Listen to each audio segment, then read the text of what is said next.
అనగా అనగా ఒక ఊరిలో ఇద్దరు భార్యాభర్తలు ఉండేవారు.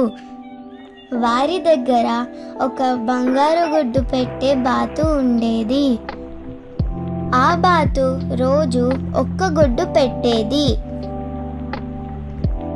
భార్యాభర్తలు ఇద్దరు అత్యాశకు పోయి తొందరగా ధనవంతులు కావాలనుకున్నారు.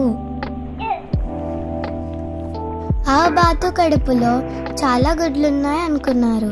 ఆ బాతుని చంపుదామనుకున్నారు.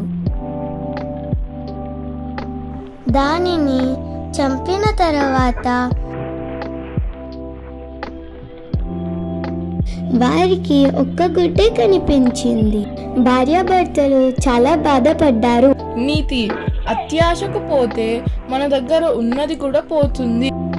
Like, share, comment and subscribe.